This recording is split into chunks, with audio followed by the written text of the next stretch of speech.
Aquarians, let's see कि 15 दिसंबर 2024 का divine message, goddess guidance, universal message क्या है। यूनिवर्स आज आपसे क्या कहना चाहते हैं। आज के दिन का डिवाइन मैसेज, गॉडेस गाइडेंस क्या है। आज के दिन जो भी सिचुएशन होने वाली है उसमें आपको कैसे रिएक्ट करना चाहिए, या अगर आप किसी पर्टिकुलर लाइफ की सिचुएशन से गुजर रहे हैं तो उसमें कैसे उसको डील करना चाहिए। तो ये जो गाइडेंस है ये आपकी एक ओवरऑल लाइफ की सिचुएशन के लिए हो सकता है। आज के दिन पर्टिकुलर जो सिचुएशन क्रिएट हो लाइफ में ये उनके लिए हो सकता है। जिस भी तरीके से ये आपसे रेजोनेट हो आप इसे लीजिएगा। लेट्स सी एक्वेरियंस की क्या मैसेज हमें मिलते हैं आपके लिए।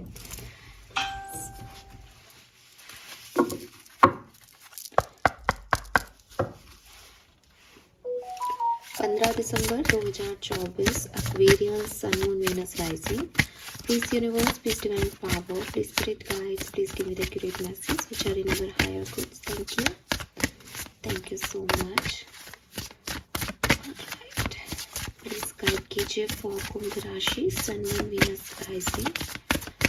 Please divine power, please my guardian angel, please spirit guides, please archangels. Please come and guide me for Kumbh Rashi. Thank you.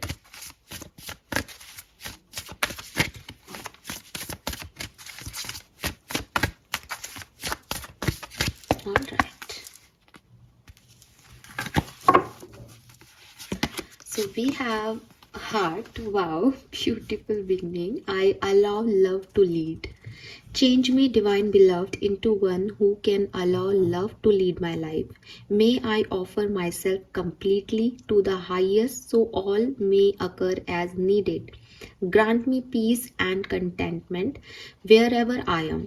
Use me for the greatest good. Okay. We have Grace, the green Tara. Oh my God. In harmony with the flow. May I honor all the way your grace flow so I move in harmony with you.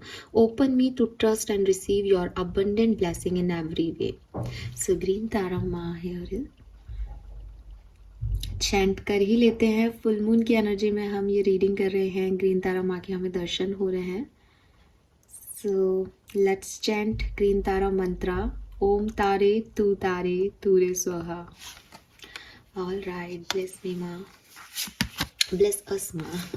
We have adventure. I will ride the tide. Change me, divine beloved, into one who ride the tide happily, trusting where I am being led, even when everything does not make sense yet. Wow. Oh my God. बहुत सारा पानी पानी, बहुत सारा flow ही flow है। तीनों card में पानी बह रहा है और बॉटम में आप रिलैक्स कर रहे हो, वो भी बाथटब के अंदर, पानी के अंदर। वैसे तो बहुत ठंड है बट अगर गरम गरम पानी हो और आप ऐसे रिलैक्स कर रहे हो तो क्या बात है। हाँ ओके। नंबर जो मुझे यहाँ पे दिखते हैं वो है नंबर 4 एंड 1 7 8 4 1 7 8 4 1 7 8 यस। नंबर 3 भी है, 3 4 1 7 8। नंबर 333 सिग्निफिकेंटली किसी को दिख रहा हो तो बताइएगा कमेंट सेक्शन में। आपके लिए मैसेज रेजोनेट करेंगे बिकॉज वो बहुत स्पेसिफिक नंबर आ रहा है।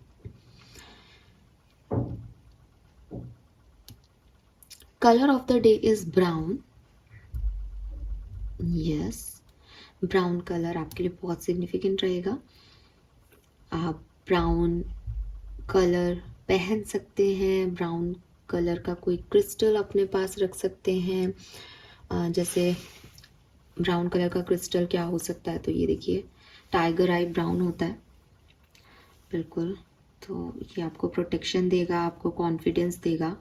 सो ये शेड जो है ये आपको अपने पास पहनना चाहिए, रखना चाहिए। सो गाइडेंस क्या आ रहा है, देखिए सबसे पहले तो ग्रीन तारा आ रही है विद ग्रेस। अब ये ग्रेस क्या है ना कि हर किसी में नहीं होता, ठीक है। लोग ग्रेसफुल होने को प्रिटेंड कर सकते हैं बट ग्रेसफुल हो नहीं पाते। बेसिकली ग्रेस क्या है, ग्रेस है कि हर सिचुएशन में एक जैसा बिहेव करना, ठीक है। ग्रेस है कि आपके इमोशंस आपके ऊपर हावी नहीं हो रहे। अगर आपके साथ कुछ गलत भी हो रहा है तो भी आप उसको ऐसे ले रहे हो कि ठीक है, कोई बात नहीं, ये जो भी है ये एक सिचुएशन है, एंड मैं इतना डिग्निफाइड पर्सन हूँ कि मैं अपने आप को नहीं छोड़ सकता बिकॉज ऑफ दैट सिचुएशन, ठीक है। But most of the people जो है वो सिचुएशंस के अकॉर्डिंग रिएक्ट करते हैं। अगर टाइम अच्छा चल रहा है, वो खुश हैं, चीज़ें उनके लिए बेहतर हो रही हैं, तो वो आपको बहुत हैप्पी दिखेंगे, वो भगवान की पूजा पाठ करते हुए दिखेंगे, वो ऐसे दिखेंगे कि वो उनसे अच्छा इंसान नहीं है कोई, बिकॉज उनके हक में चीज़ें हो रही हैं, उनके अकॉर्डिंग चीज़ें हो रही हैं। वहीं जस्ट इसका अपोजिट, जैसे ही चीज़ें उनके लिए ख़राब होती हैं वैसे ही वो सडनली तिलमिला जाते हैं और उनको ऐसा लगता है कि अरे ये तो बहुत गलत हो गया, मेरी लाइफ में ये हो गया, फिर कौन भगवान कौन इंसान, क्या सही क्या गलत, उनको कुछ नहीं दिखता, उनको सिर्फ ये दिखता है मेरे साथ ये कैसे हो गया, या मुझे मैं चुनना हूँ। और फिर उसको वो जस्टिफाई भी कर देते हैं कि हम कोई और हमें चुन नहीं रहा, भगवान हमें देख नहीं रहा, तो क्या हम भी अपने आप को नहीं चुने, ऐसा नहीं होता, और बहुत सारी बातें कर देते हैं। जब स्टेज इसमें आ जाता है आदमी, जब वो सिचुएशन के हिसाब से कभी इधर कभी उधर कभी मॉडिफाई होने लग जाता है और इसको जस्टिफाई भी करने लग जाता है कि अब मेरी सिचुएशन ऐसी है तो मैं क्या कर सकता हूँ, ऐसे लोग जो हैं वो बिल्कुल भी डिग्निफाइड नहीं है, वो बिल्कुल भी ग्रेसफुल हो नहीं सकते। वो रिश्ते में है तो एक सिचुएशनशिप में है, वो ज़िंदगी में भी एक सिचुएशनशिप में जी रहे हैं कि आप उनका कोई भरोसा नहीं कर सकते। वो समय के अनुसार ढल रहे हैं, आज इसके कल उसके, कल अच्छे परसों बुरे। उनका समय अच्छा तो वो बहुत अच्छे, उनका समय खराब तो वो उनसे बुरा आदमी नहीं कोई, या औरत नहीं कोई।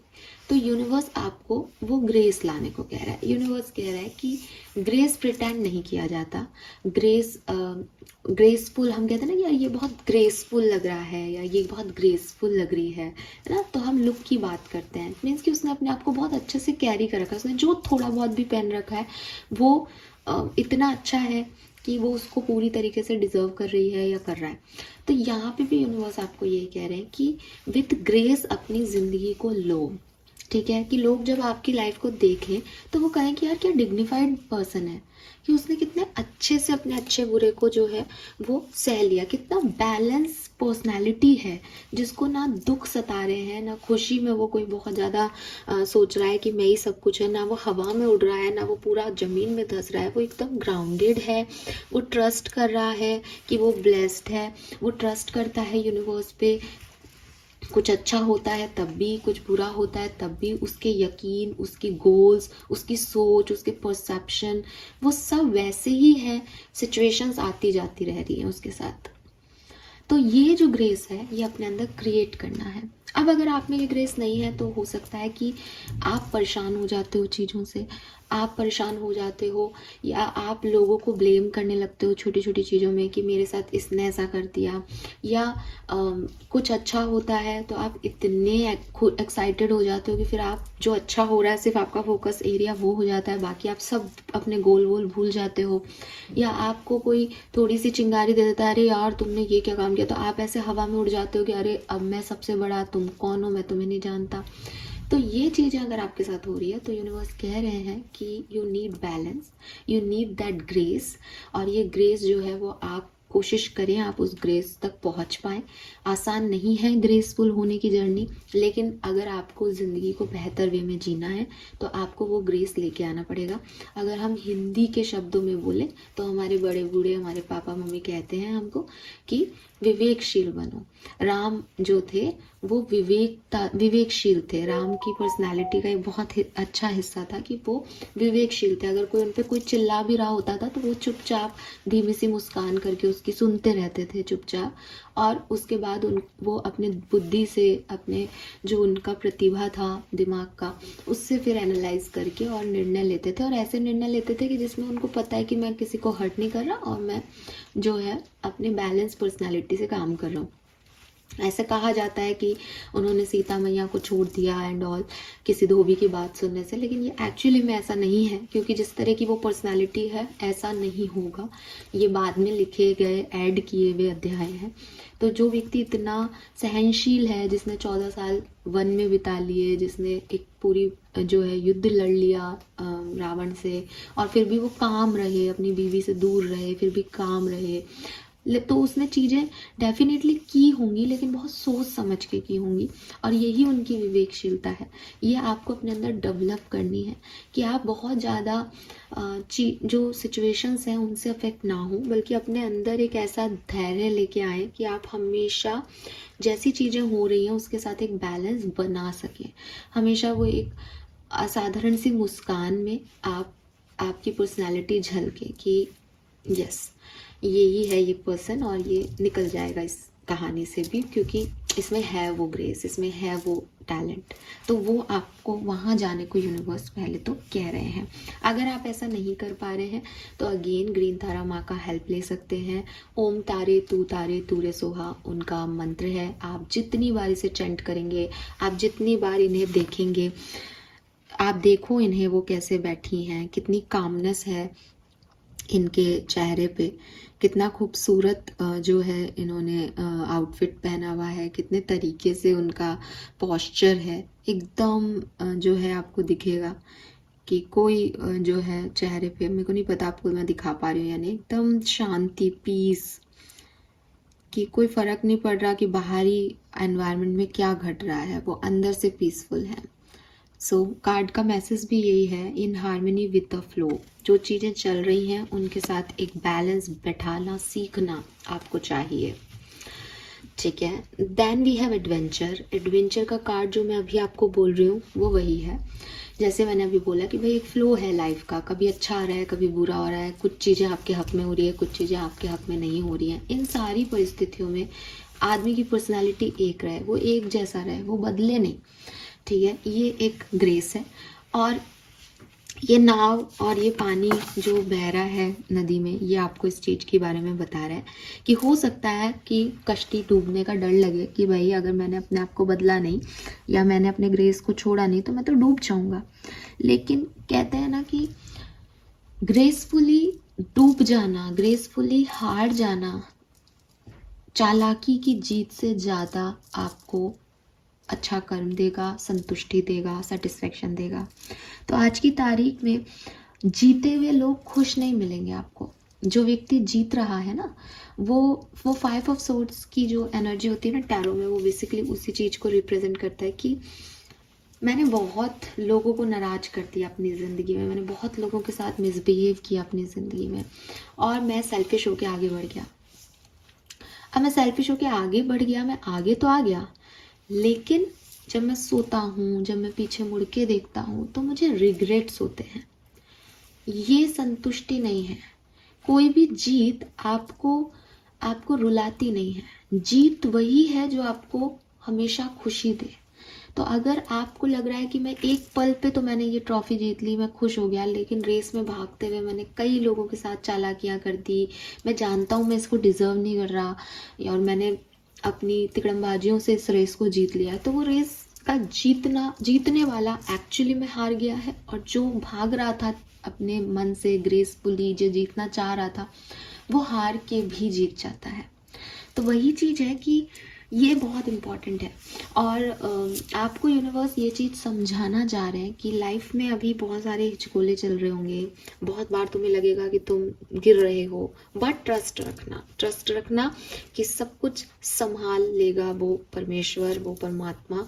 जो भी तुम जिस भी चीज़ से गुजर रहे हो उसमें एक जहाँ पहुँचोगे वो चाहे कितना भी समय लग जाए वहाँ पहुँचने में, लेकिन एक ग्रेसफुल जर्नी रहेगी।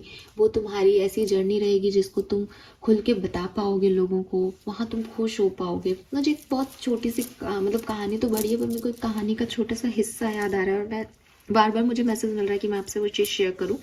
अगर आपने भी सुनी हो तो एक मूवी है बेसिकली ये हॉलीवुड की, उसमें 2 बच्चे होते हैं, और गरीब बच्चे होते हैं, जैसे छोटी मोटी में झोपड़पट्टियों में रहते हैं वैसे बच्चे होते हैं, तो उनके घर पे वो ऐसे घूम रहे होते हैं, सड़क पे मांग रहे होते हैं चीज़ों को।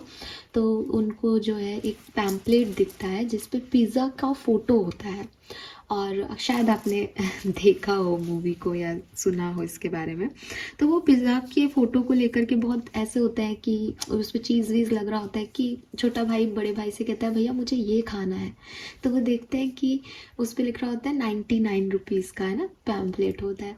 तो वो कहते हैं कि यार इसके लिए तो अपन को 100 रुपया इकट्ठा करना पड़ेगा। तो वो पता करते हैं कि ये कहाँ पे मिलता है, कहाँ का है। तो जाते हैं, देखते हैं बड़ी सी दुकान है पिज़्ज़ा की, और वहाँ पे 100 रुपये में इनको ये खाने को मिलेगा। घर आते हैं, अपनी दादी को बताते हैं कि दादी देखो हमें तो ये खाना है। तो दादी बच्चों का मन जानती है, तो वो कहती है कि ये क्या है, ये तो मैं घर में ही बना दूँगी। तो वो रोटी ले आती है, रोटी पे घी वी लगा करके सब्जी वब्जी डाल के कहती है कि लो। तो छोटा भाई उसको खाता है कि ये कैसा है, तो वैसा नहीं। दादी बोलती है खा के देखिए वैसा ही है, लेकिन वो खाता है तो छी कह देता है कि छी दादी तू हमको बुद्धू बनाती है, हमको तो ये नहीं खाना है, हमको असली वाला पिज़्ज़ा खाना है, 100 रुपये का आता है। तो बड़ा भाई भी छोटे भाई के साथ कहता है हाँ दादी ये तो हम तेरे हाथ के पिज़्ज़ा, वो पिज़्ज़ा की बात नहीं है, हम तो वो खाएंगे। तो दादी अब बच्चों को क्या समझाए, 100 रुपये का पिज़्ज़ा गरीब व्यक्ति नहीं समझ पा रहा उस चीज़ को खाने का। बट ठीक है, दोनों भाई जानते हैं कि घर की आर्थिक स्थिति ऐसी नहीं है कि 100 रुपये मिल जाएंगे और वो जाके एक पिज़्ज़ा खा के आएंगे जिससे उसका पूरा दिन भी नहीं चलेगा, उसके बाद रात को भी भूख लगेगी। तो आ जाते हैं, फिर प्लान करते हैं कि अपन न्यूज़पेपर बेचेंगे, न्यूज़पेपर वाले से न्यूज़पेपर ले लेंगे और उसको नहीं जाने के अपन दोनों बेच आएंगे तो शायद कुछ पैसा इकट्ठा हो जाए। अब वो ले लेते हैं वहाँ पे चौराहे पे न्यूज़पेपर कि हम बांट देंगे। अब न्यूज़पेपर वाला भी कितना पैसा देगा, 4-5 रुपये का न्यूज़पेपर होता है, तो वो उनको 1 रुपये पर पेपर के हिसाब से दे देता है। 10-15 रुपये उनके डेली के इकट्ठे होने लग जाते हैं दोनों भाइयों से। तो ऐसे ऐसे करके वो आगे बढ़ रहे होते हैं। तो एक दिन दादी की तबीयत ख़राब हो जाती है। अब दादी की तबीयत ख़राब हो जाती है तो भाई पैसा चाहिए, तो थोड़े बहुत पैसे इकट्ठे होते हैं उनके, लेकिन वो दादी उनके लिए इम्पोर्टेंट थी, तो वो जो 50-60 रुपये इकट्ठे होते हैं वो दादी की दवाइयों के लिए दे देता है। बड़ा भाई कि अपन बाद में इकट्ठे कर लेंगे छोटे, अभी दादी की इम्पोर्टेंट है।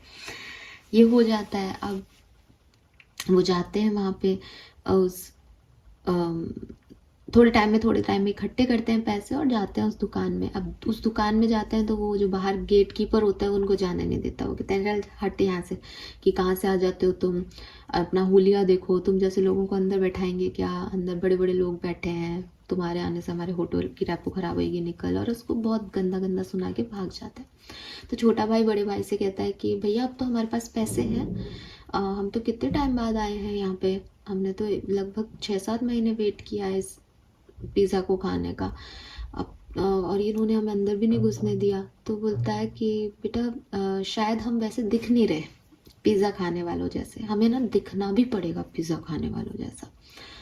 अब वो कहते हैं कि भाई दिखेंगे कैसे, तो कहता है सोचते हैं कुछ। तो वो मॉल के बाहर ऐसे जा रहे होते हैं, मॉल के बाहर एक गाड़ी से एक बच्चा उतरता है और अपने पापा को कहता है कि पापा मुझे ये पताशी खानी है। तो उसके पापा कहते हैं नहीं नहीं, गंदी चीज़ होती है पताशी खाना, ये गंदा होता है, हम अंदर बैठ के कुछ खाएंगे मॉल में, वहाँ चलो। तो वो कहता है नहीं हमें यहाँ का अच्छा लगता है, मेरे दोस्त कहते हैं अच्छी मिलती है, हमें यही खाना है। तो उसके पिताजी उसको झाड़ देते हैं कि चलो अंदर, यहाँ नहीं खाने को मिलेगा। इतने में वो अंदर से बाहर आ जाते हैं, ये वो दोनों बच्चे सुन रहे होते हैं। और जब वो बाहर आ रहे होते हैं तो उसके फादर कहते हैं वो मैं चश्मे का केश या चश्मा जो है वो अंदर ही भूल आया, तो मैं अभी लेके आता हूँ, तुम लोग गाड़ी में बैठो। अब वो गाड़ी में जाके बैठ रहा होता है तो उसका भाई जो होता है, छोटे भाई का बड़ा भाई, वो कहता है उस लड़के से, कहता है गाड़ी में बैठने वाले से कि तुझे ये खानी है। तो वो कहता है हाँ लेकिन मेरे पापा नहीं खाने देते। तो कहता है पैसे मैं देता हूँ, तू खा ले जब तक तेरे पापा आए, लेकिन हमें तेरे से एक काम है। कि क्या काम है, कि तू जो अभी खरीदारी करके लाया ना मॉल से, उसमें से 2 टी-शर्ट हमें दे दे। अब बच्चे हैं यहाँ पे, ये इस बात का बहुत अच्छा है कि कोई भी तीनों में से कोई भी इतना समझदार नहीं है कि कीमतों को जांचे, ज़रूरतों को जांच रहे हैं। उनको पिज़्ज़ा खाना है, वो अपना हुलिया बदलना चाहते हैं, उसको पानी पूरी खानी है, उसको 10 रुपए की चीज़ में वो अपने 500 रुपए की टी-शर्ट देने को भी तैयार है। तो मतलब एक बचपना टाइप है उनके अंदर। तो वो उनसे एक्सचेंज कर लेता है, ये वो पानी पूरी खाता है, अंकल आते हैं गाड़ी में चला जाता है, बाय बाय कर लेता है, सब हो जाता है। अब ये भी खुश वो भी खुश, बचपना है ना, एक अच्छी सी, जैसे कहते हैं कोई बैड नहीं, पैसे की कोई वैल्यू नहीं है, इमोशंस की वैल्यू थी तीनों के मन में। अब वो अच्छी जैकेट वैकेट पहन के, वो टी शर्ट पहन के जाते हैं तो भी वो जो है वो नहीं जाने देता और बदतमीज़ी करता है। अब जब वो बदतमीज़ी कर रहा होता है ना, तब क्या होता है कि कुछ लोग वीडियो बना लेते हैं। अब वीडियो बना लेते हैं तो यूट्यूब पे डाल देते हैं कि 2 बच्चे जा रहे थे। अब वो भी वीडियो इसलिए बना रहे हैं क्योंकि अब बच्चों ने कपड़े भी अच्छे पहने हैं, वो भिखमंगे नहीं दिख रहे, तो लोग देख रहे हैं कि भाई उनको रोका जा रहा है, उनको जाने नहीं दे रहे, तो लोग वीडियो बना के यूट्यूब पे डाल देते हैं। तो उस पूरी पिज़्ज़ा कंपनी की बहुत बदनामी होने लगती है कि वो लोग इतना मिसबिहेव कर रहे हैं। तो अपनी बदनामी को बचाने के लिए वो उन बच्चों को ढूंढने भेजते हैं कि वो बच्चे कहाँ हैं।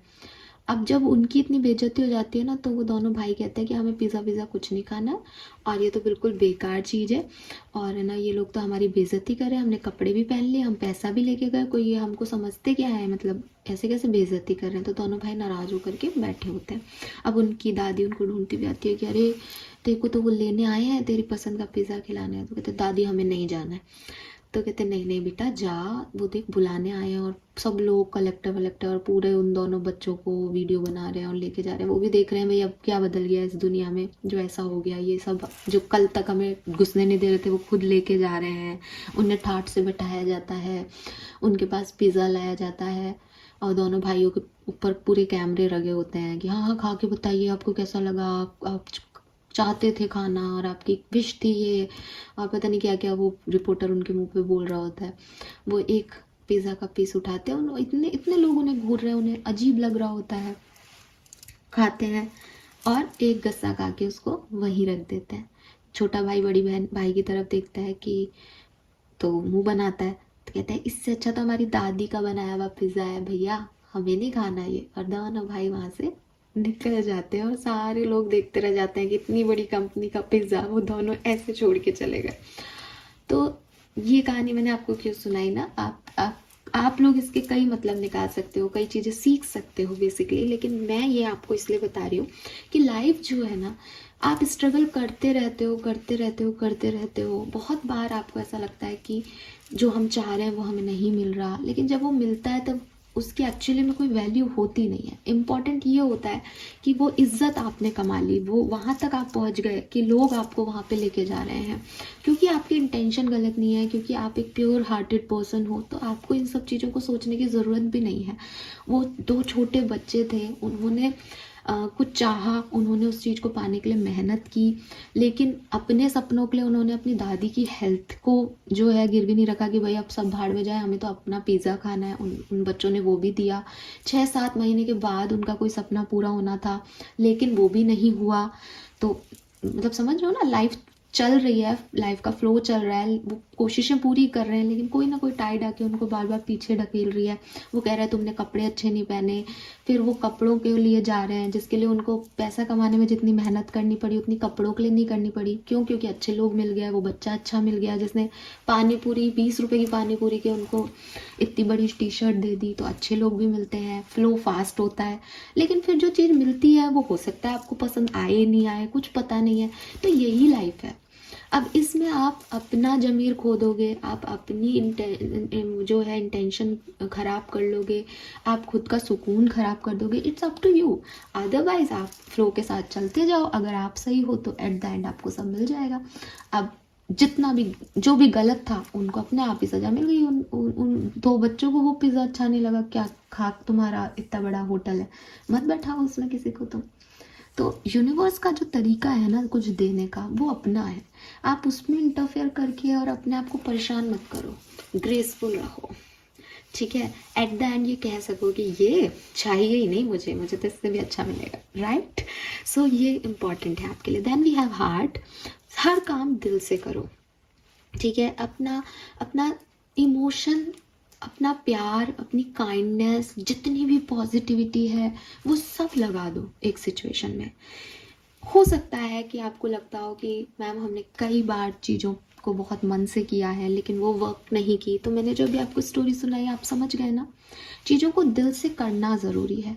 आउटकम क्या आएंगे वो हमारे बस में नहीं है। ना आप आउटकम जानते हो, ना मैं आउटकम जानती हूँ, ना कोई तीसरा व्यक्ति आउटकम दे सकता है। आउटकम जो है वो सामने वाले के कर्म है, हार्ड वर्क हमारा कर्म है। प्यार से, काइंडनेस से चीज़ों को करते जाओ। एट द एंड सब कुछ उसके हाथ में है, और जब वो काउंट करेगा ना कि इस बंदे ने क्या काम किया, तो वो आपको वो चीज़ें देगा। और जब तक वो चीज़ें आपको नहीं मिल रही है ना आउटकम में, तब तक भी एक पीस आपको ज़रूर मिलेगी अच्छा कर्म करने की, अच्छा इंसान होने की, सही इंसान होने की। वो बहुत ज़रूरी है, उससे नींद आती है अच्छी, उससे ही हम ग्लो करते हैं कि मैंने किसी का बुरा नहीं किया, मेरे साथ बुरा हुआ है, राइट। सो ये इम्पॉर्टेंट है एक्वेरियस आपके लिए। This is all for you guys, hope कि ये मैसेजेस आपको पसंद आएंगे। लेट्स सी कि कर्मा मैसेज क्या है आज का आपके लिए। प्यार के मामलों को थोड़ा प्यार से डील कर लो, उसमें बहुत ज़्यादा दिमाग मत लगाओ, ठीक है, लॉजिक्स मत लगाओ, कैलकुलेशन मत लगाओ। मुझे लगता है कि मे बी आप में से काफ़ी लोगों की कोई लव लाइफ की सिचुएशन है।